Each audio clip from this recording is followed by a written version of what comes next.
Hello everyone, welcome to my YouTube channel. तो guys, आज हम पढ़ेंगे रासो काव्य। इससे पहले हमने सिद्ध काव्य, नाथ काव्य और जैन काव्य भी पढ़ लिया है। तो आज हम पढ़ने वाले हैं रासो काव्य। तो अगर आप पहली बार चैनल पे आए हो तो चैनल को सब्सक्राइब कर दें और वीडियो को लाइक कीजिएगा, ठीक है। अंत तक देखिएगा और कमेंट करके ज़रूर बताइएगा कि वीडियो कैसी लगी आपको। और चलिए हम स्टार्ट करते हैं। तो आदिकालीन हिंदी साहित्य में रासो साहित्य के अनेक रूपों का परिचय मिलता है। तो इसमें क्या है कि जो आदिकालीन हिंदी साहित्य है उसमें जो है रासो साहित्य का बहुत सारे उसके मतलब बहुत सारे रूपों में परिचय मिलता है, ठीक है। कहीं तो इसमें धार्मिक दृष्टि की प्रधानता है, तो कहीं इसमें क्या होता है, इसमें कहीं जो है कहीं कहीं जगहों पे धार्मिक के बारे में बताया है, धार्मिक दृष्टि से देखा गया है, तथा कहीं वह वीर गाथाओं के रूप में रचित है। तो कहीं क्या है, वीर गाथा जो है उसके बारे में मतलब उसके रूप में रचित है।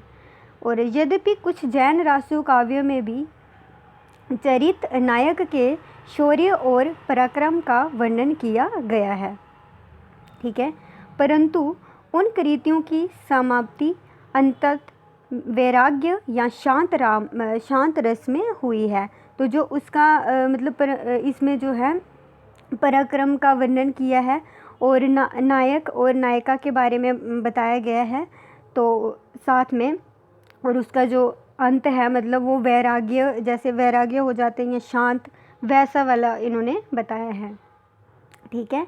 उपयुक्त दोनों विषयों में अलग हटकर कुछ कवियों ने श्रृंगार पारक रासो काव्य की भी रचना की है। तो जो कुछ कवि हैं उन्होंने श्रृंगार के बारे में मतलब श्रृंगार रासो की भी रचना कर रखी है। तो श्रृंगार रासों के बारे में भी रचना की है, जिनकी कथा वस्तु प्रेम, वियोग तथा पुनर्मिलन का पर आधारित है। तो उसमें क्या है, विजोग है, यानी कि जैसे अलग हो जाते हैं किसी से, वियोग कह सकते हैं। इसको हिंदी में मतलब उर्दू में शायद कहते हैं जुदाई कह सकते हैं। और प्रेम के बारे में ये सब, और फिर बाद में पुनर्मिलन। तो इसके आधारित पर किया गया है, ठीक है। तो जो रासो काव्य कृतियों के इस वैविध्य को देखते हुए काव्य विषय की दृष्टि से इन्हें प्रमुखतः 3 वर्गों में विभक्त कर सकते हैं। तो इसको क्या है, 3 वर्गों में जो है इसको बांटा गया है, ठीक है। जैसे कि पहला है वीर गाथात्मक रासो काव्य, ठीक है।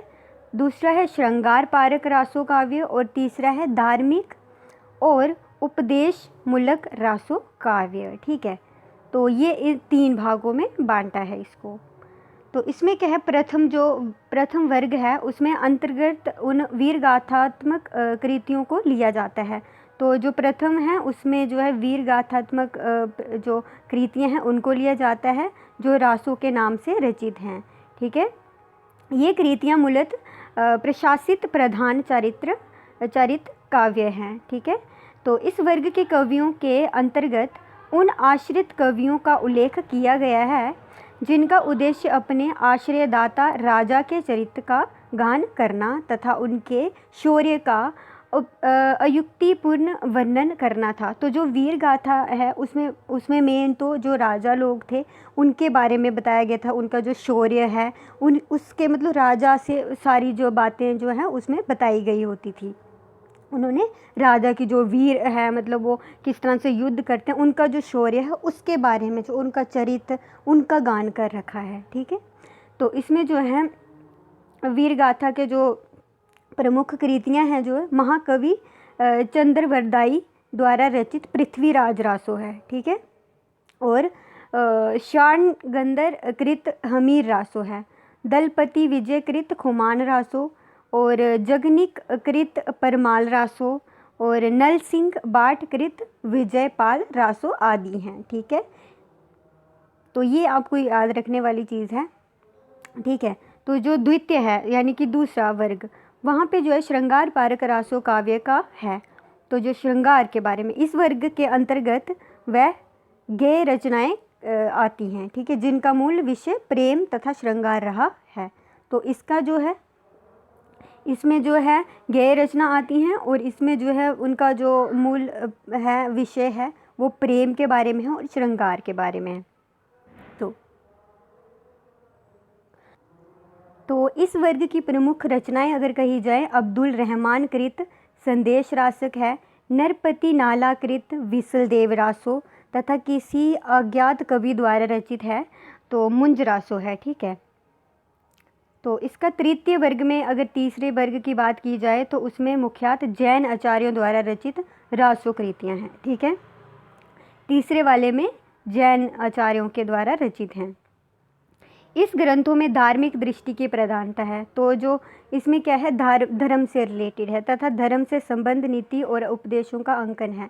इस वर्ग के अंतर्गत आने वाली रचनाएं जिनदत्त सूरी कृत उपदेश रसायन रस, कवि आसगु कृत चंदनवाला रास और जिनधर्म सूरी कृत स्थूल भद्र रास, आचार्य शालिभद्र सूरी कृत भरतेश्वर बाहुबली रास, विजय सेन कृत और विजय सेन कृत जो है रेवंत गिरी रास आदि हैं, ठीक है। तो ये इसमें इम्पॉर्टेंट है। और फिर है वीरगाथात्मक रासो काव्य, इसका थोड़ा सा हम पढ़ेंगे डिटेल में थोड़ा सा। इसमें क्या है, आदिकालीन काव्य की विशेष प्रवृत्ति वीरगाथात्मक थी।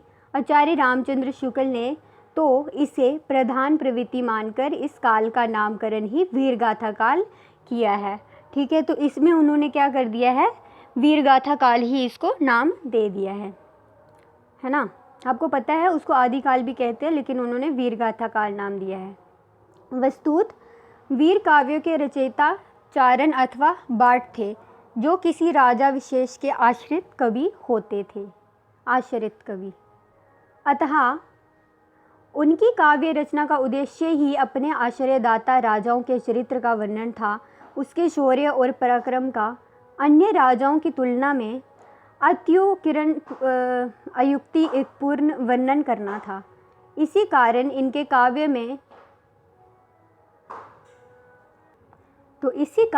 काव्य में काल्पनिक तत्वों का भी समावेश हो गया तथा ऐतिहासिकता की रक्षा नहीं हो पाई, ठीक है। तो जो राजा मतलब इनका जो ये क्या राजाओं के बारे में लिखते थे, उनका जो भी मतलब होता था वो सब चीज़ें इनके बारे में लिखते थे। तो इसको जो है जो आचार्य रामचंद्र शुक्ल है, इन्होंने जो ववीरगाथा काल ही दे दिया था, ठीक है। तो जो मतलब इसका क्या हुआ कि ऐतिहासिकता की रक्षा नहीं हो पाई थी, मतलब इस वजह से, ठीक है। तो इन रासो ग्रंथों की प्रामाणिकता पर विद्वानों ने संदेह व्यक्त किया। तो इसको जो मतलब जो प्रामाणिकता, इसमें जो विद्वान थे उन्होंने संदेह व्यक्त किया था, मतलब उनको ये चीज़ ना मतलब अच्छी नहीं लगी, संदेह उनको ये मतलब लगा कि ये सब तो इतना ही सीमित है, तो उसके आगे ये बढ़ ही नहीं पाएगा, तो इसलिए उन्होंने इस चीज़ को माना नहीं था, उनको संदेह हुआ था। इसका कारण ये है कि इनमें कई कृतियाँ तो उपलब्ध ही नहीं हैं, तो जो बहुत सारी कृतियाँ हैं वो मिली ही नहीं, उपलब्ध ही नहीं हो पाई। जैसे हमीर रासो तथा परमाल रासो प्राकृत पेंगलम में उपस्थित केवल 8 छंदों के आधार पर ही हमीर रासो को रासो कृति स्वीकार किया गया है, ठीक है। तो इसमें क्या है, इसी प्रकार परमाल रासो जो है आल्हा खंड का प्रकाशन भी आल्हा गायकों द्वारा गाए गए पदों के आधार पर किया गया है। समय समय पर विद्वानों ने इन रासो ग्रंथों की प्रामाणिकता पर प्रश्न चिन्ह लगाए हैं। तो समय समय पे जो उन्होंने जो है इसमें प्रश्न चिन्ह लगाए हैं, मतलब जब मतलब उनको लगा तो उन्होंने प्रश्न चिन्ह लगा दिए इसमें। तो समय समय पर जो है ना, तो कभी इनके रचनाकाल को लेकर विवाद उठा, तो कभी भाषा को, तो कभी इनकी जो रचना है उस पर विवाद उठा, या फिर कभी भाषा जो है वो उनको अच्छी नहीं लग रही थी या उस पर भी विवाद उठा। तो इन विवादों का आधार वैविध्यपूर्ण भाषा तथा ऐतिहासिक तिथियों से मेल ना खाती घटनाएं हैं।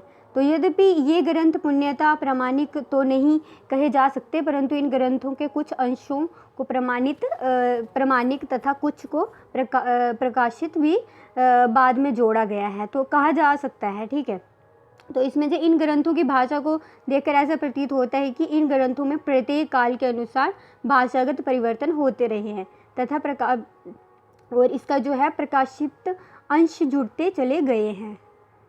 ठीक है, तो इसमें देख सकते हैं हम प्रश्न देखेंगे।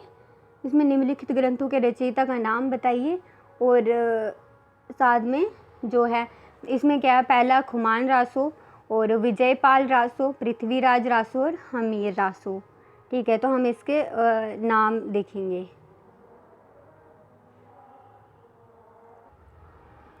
तो इसका जो है पहला धनपति विजय कह सकते हो आप, पहले का जो है खुमान रासो धनपति विजय है, और दूसरा जो है इसका नाला सिंह भाट है। ठीक है, और पृथ्वीराज रासो का जो है चंद बरदाई है। ठीक है, और हमीर रासो का जो है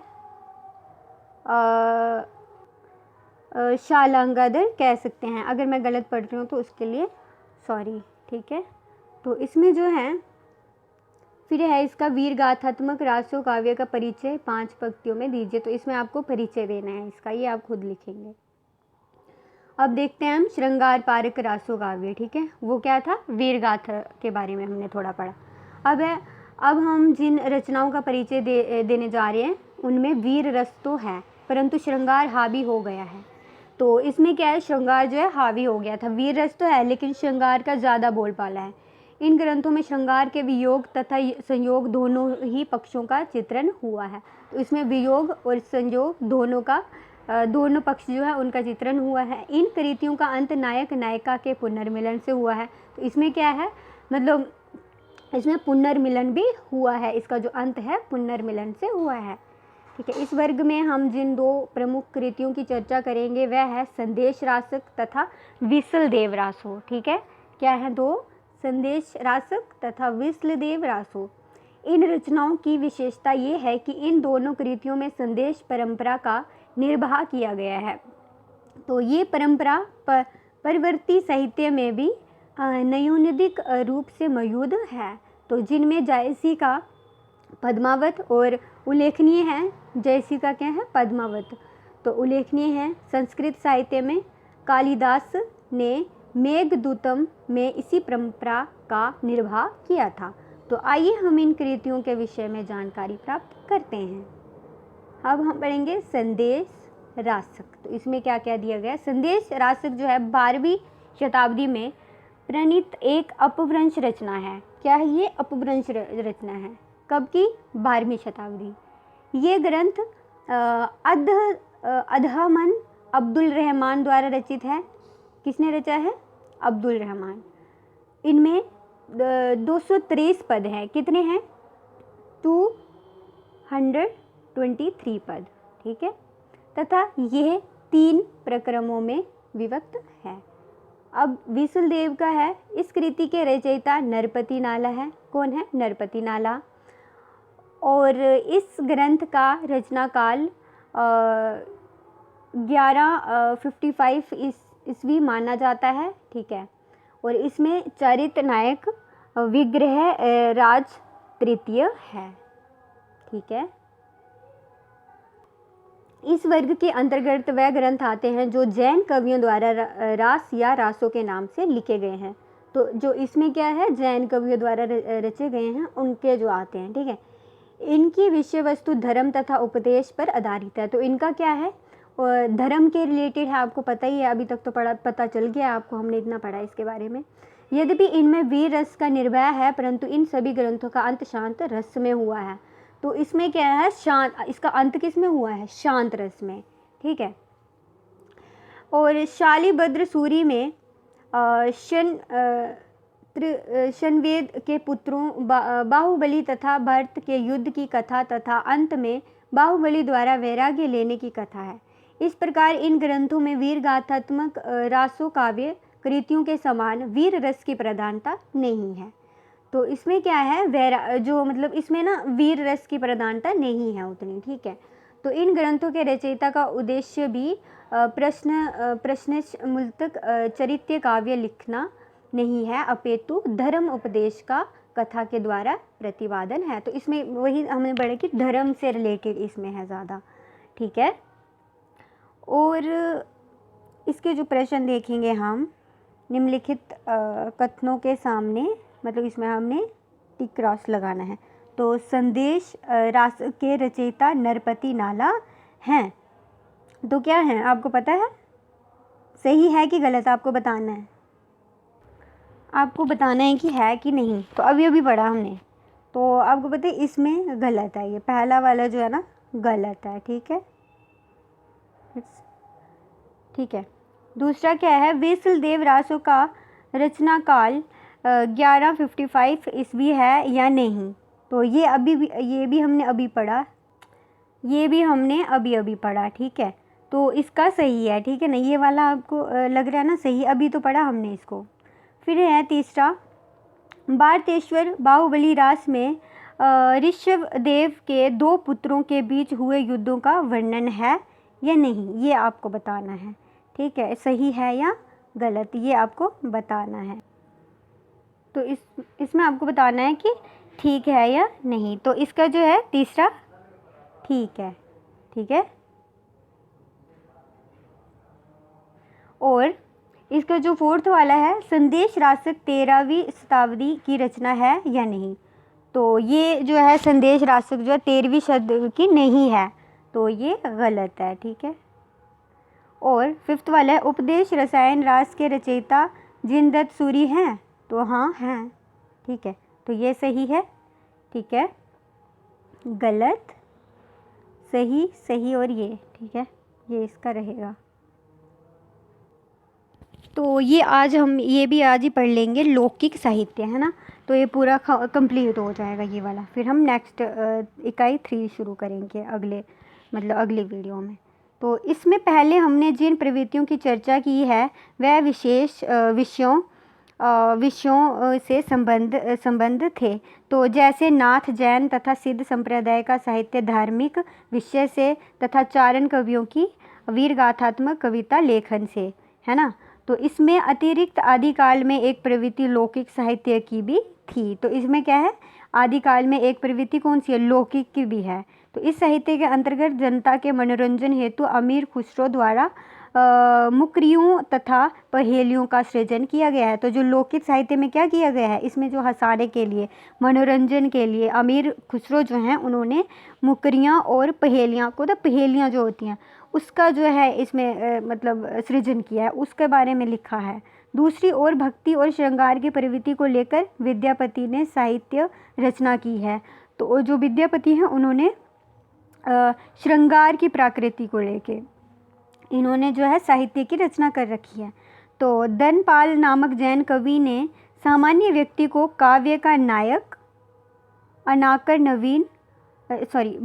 नवीन प्रवृत्ति का प्रारंभ किया है। तो अब हम इन विशिष्ट कवियों की, जो विशिष्ट कवि हैं उनकी चर्चा करेंगे तथा उनके साहित्य पर प्रकाश डालेंगे। तो जो अमीर खुसरो हैं, अमीर खुसरो का आविर्भाव 1255 ईस्वी तथा अनुमानित उनकी मृत्यु 1325 ईस्वी में हुई है। तो ये सिर्फ अनुमान लगाया जाता है, ठीक है। ये आपको जो अमीर खुसरो ये थोड़ा सा इनका ये याद रखना है आपको। अमीर खुसरो का वास्तविक नाम अब्दुल हसन था। तो क्या इनका नाम जो है वास्तविक नाम क्या था, अब्दुल हसन, ये भी याद रखना है।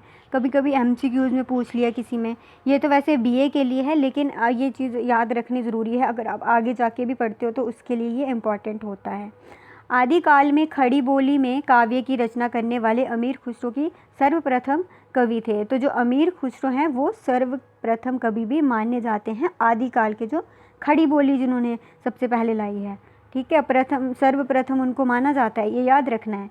उनकी खड़ी बोली का प्रथम कवि माना जाता है। इनके अतिरिक्त इन्हें अरबी, फ़ारसी, तुर्की आदि भाषाओं का भी अच्छा ज्ञान था।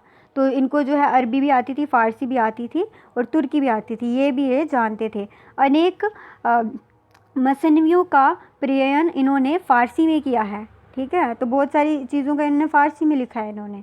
तो तो ऐसा माना जाता है कि अमीर खुसरो ने लगभग 100 ग्रंथों की रचना की थी। तो ये बहुत बड़ी बात होती है, 100 ग्रंथ इन्होंने लिखे थे, ठीक है। इनमें से 20 या 22 ग्रंथ ही प्राप्त होते हैं, लेकिन इसमें कितने ग्रंथ प्राप्त हो सके हैं? 20 या 22, इतने ही। इनके उपलब्ध ग्रंथों में पहेलियाँ, मुकरियाँ और खाली बारी, दो सुखने, गज़ल आदि उल्लेखनीय है, ठीक है। तो ये चीज़ें इनके जो है मतलब उपलब्ध हो सकी हैं। अब विद्यापति के बारे में थोड़ा सा पढ़ लेंगे। विद्यापति का जन्म 1350 ईस्वी में माना जाता है। तो कब माना जाता है? 1350 ईस्वी में। इनका निवास स्थान दरभंग जिले वर्तमान मधुबनी जिला में का विस्पी ग्राम था। क्या था? विस्पी ग्राम, ये याद रखना है, ठीक है। पूछ लेते हैं कभी कभी। विद्यापति को कृष्ण भक्ति काव्य की रचना करने वाला हिंदी का प्रारंभिक कवि स्वीकार किया गया था, मतलब किया जाता है। तो इनको जो है प्रारंभिक यानी कि शुरू, मतलब शुरुआती, विद्यापति को कृष्ण भक्ति का जो है स्टार्टिंग वाला कवि माना जाता है इनको, ये याद रखना है, पूछा जा सकता है। इनमें प्रथम आश्रयदाता राजा कीर्ति सिंह ने तथा बाद में ये मिथिला के महाराजा शिव सिंह के आश्रित कवि हुए। तो बाद में क्या है इन्होंने किया था? मिथिला के महाराजा शिव सिंह है ना, उनके दरबार में थे, ठीक है।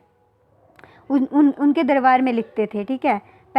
ठीक है, पहले राजा कीर्ति सिंह के थे, फिर बाद में मिथिला के जो महाराजा उनके मतलब दरबार में रहे, ठीक है। रानी लक्ष्मी देवी भी इनकी विशेष भक्त थी। तो लक्ष्मी देवी जो है रानी, वो भी इनकी विशेष भक्त थी।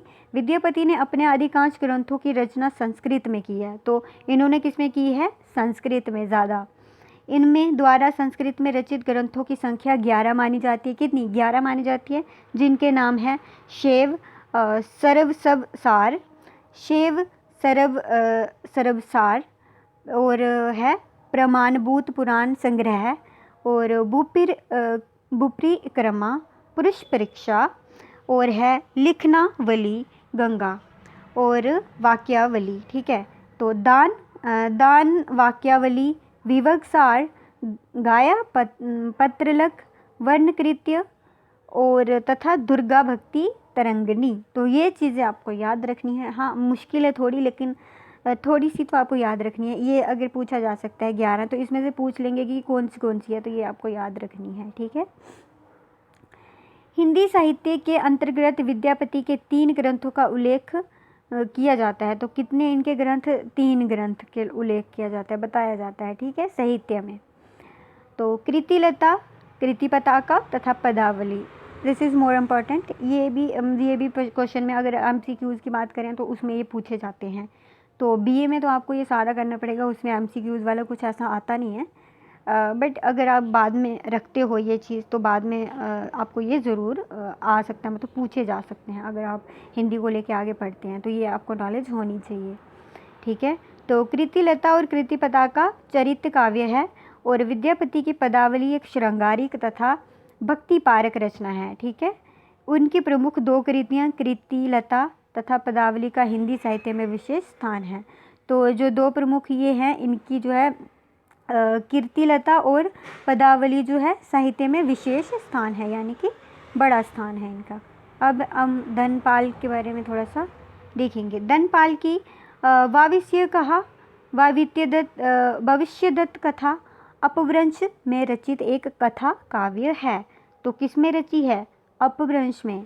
इसमें शीतु पंचमी के व्रत के महाकाव्य का वर्णन नहीं महामत्स्य का वर्णन किया है, ठीक है। जो शीतु पंचमी व्रत होता है ना, ऋतु है या शीतु इसको बोल सकते हैं, दोनों बोल सकते हैं इसको। तो जो व्रत होता है इसका वर्णन कर रखा है। ये जैन धर्म के दिगंबर संप्रदाय में दीक्षित थे, ठीक है। किसमें? जैन धर्म में। ये धर्म से रिलेटेड है ना, तो जैन इसमें आए गई।